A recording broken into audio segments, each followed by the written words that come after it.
नमस्कार साथियों, स्वागत आप सबों का। बिहार में 7वें चरण के शिक्षकों की बहाली से संबंधित मुद्दे होंगे और सर्वाधिक महत्वपूर्ण मुद्दा जो कि कल मैंने अपने वीडियो में बताया था कि सब्जेक्ट कॉम्बिनेशन को लेकर के जो एसएसटी के विषय हैं उन पे भी चर्चाएं होंगी। इस वीडियो के अंतर्गत बीएसएससी पेपर लीक मामले में भी चर्चाएं होंगी, परीक्षाएं रद्द हुई हैं, साथ ही साथ सीटेट 2022 पर भी चर्चाएं होंगी। तो बहुत महत्वपूर्ण वीडियो होने वाला है, इस वीडियो को अंत तक जरूर देखें। और शुरुआत हम करेंगे बिहार शिक्षक बहाली 7वें चरण से लेकर के। 7वें चरण के अंतर्गत लगभग 2 लाख से अधिक शिक्षकों की बहाली होनी है बिहार में, और उसको लेकर के तकरीबन 2 लाख से अधिक अभ्यर्थी इंतजार भी कर रहे हैं। परंतु उन सब के बीच सबसे महत्वपूर्ण बात अगर कोई है तो शिक्षक बहाली के विज्ञापन से पहले नियमावली की बातें हैं। वर्तमान में अभी नियमावली 2020 लागू है, परंतु नियमावली में फेरबदल की खबरें विगत 6 महीनों से निकलकर सामने आ रही हैं।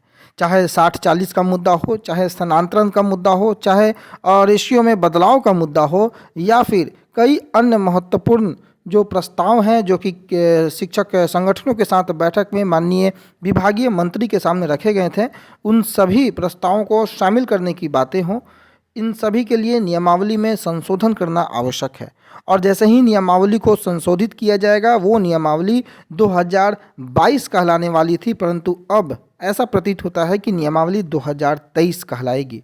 कारण क्या है? क्योंकि आज अंतिम कैबिनेट की बैठक है इस वर्ष की, और 27 दिसंबर को जो आज कैबिनेट की बैठक है, उस बैठक में क्या नतीजा निकल कर के आता है ये भी देखने योग्य बात होगी। संभावनाओं की अगर बात करें तो संभावना आज भी कम है। संभावना अब नए वर्ष में ही नई नियमावली की नज़र आती है, परंतु फिर भी उम्मीदें और टकटकी लगातार कैबिनेट की बैठकों में रहती हैं। तो आज भी इसी कैबिनेट की बैठक में उम्मीद की जा सकती है कि कोई अच्छी खबर निकलकर शिक्षक अभ्यर्थियों के लिए आए, परंतु उम्मीदें ज़्यादा नए वर्ष में ही है।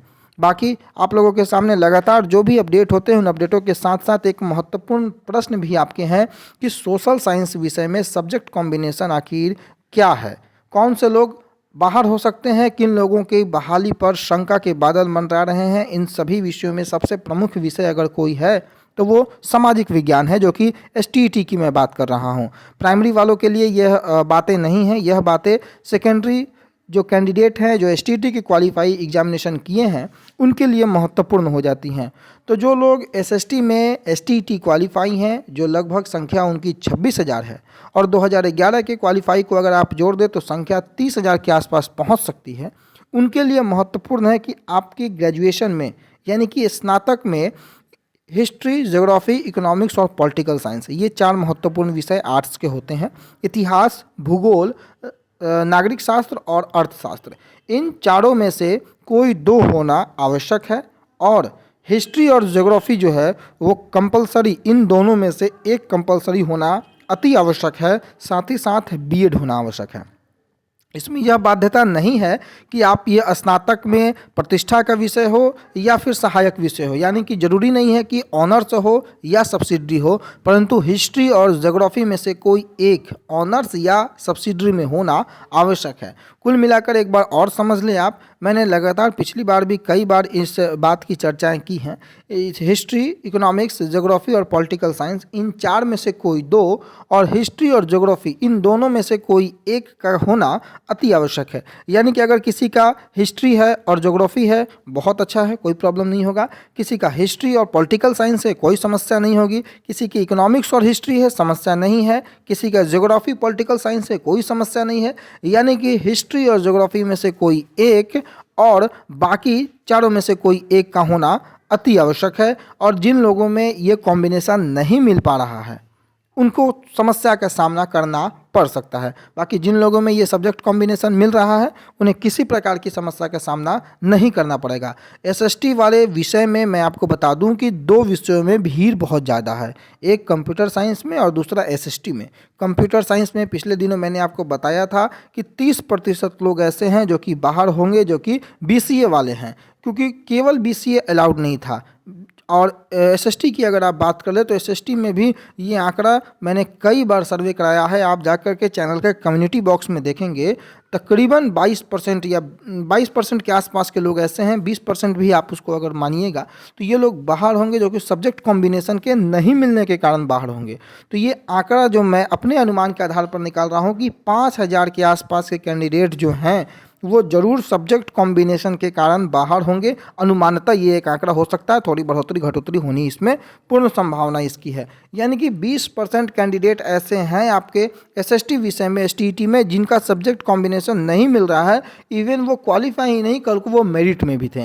हालांकि आज मेरिट नॉट मेरिट का मुद्दा नहीं रह गया है, परंतु फिर भी समझाने के उद्देश्य से मैं इस बात को बोल रहा हूँ कि सब्जेक्ट कॉम्बिनेशन का मिलना बहुत आवश्यक है। ये बहाली में बहुत अहम रोल अदा करेगी। जैसे ही बहाली की नोटिफिकेशन निकलेगी, ये लोग बाहर होने के जो है वो तैयार रहेंगे, अगर जिनका सब्जेक्ट कॉम्बिनेशन नहीं मिल रहा है। कई साथी हमारे ऐसे हैं जो बीएड अपीयरिंग थे, उन्होंने भी फॉर्म अप्लाई किया है, उनके साथ भी समस्या खड़ी हो सकती है। कई साथी हमारे ऐसे थे जिनका ग्रेजुएशन कंप्लीट नहीं था, उन्होंने भी फॉर्म अप्लाई कर दिया है।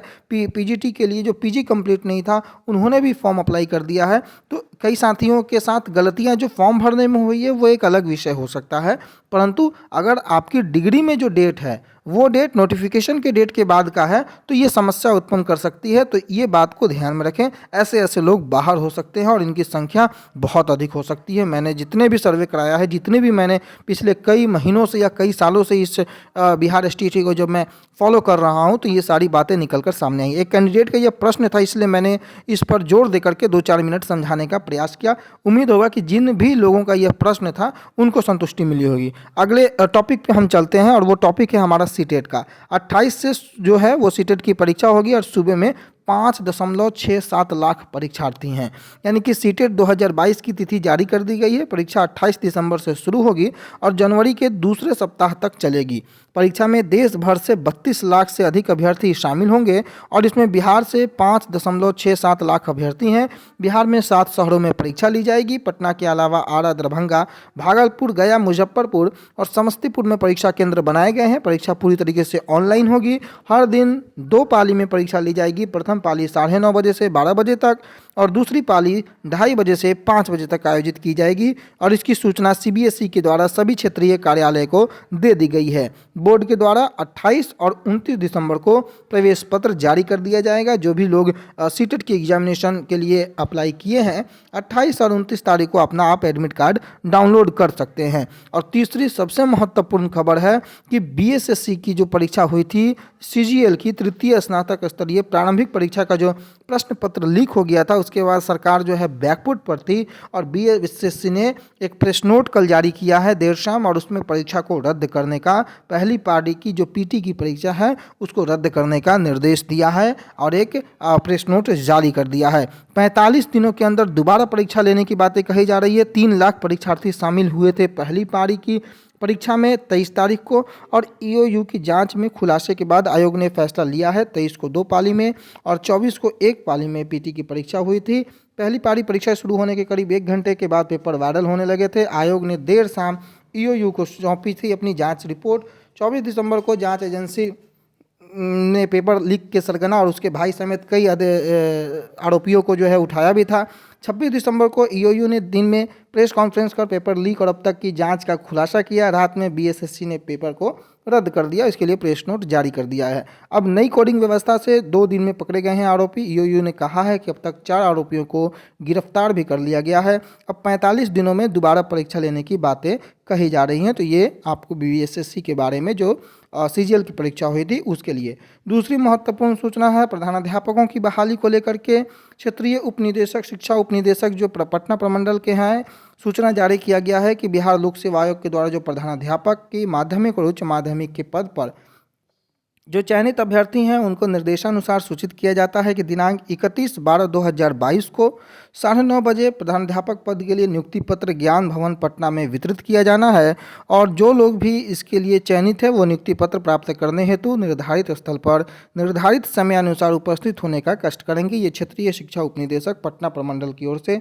एक सूचना जारी कर दी गई है और 31/12/2022 को इनको नियुक्ति पत्र वितरण किया जाएगा। तो जितने भी आज के महत्वपूर्ण विषय थे उन सभी विषयों पर हम लोगों ने प्रकाश डालने का प्रयास किया है।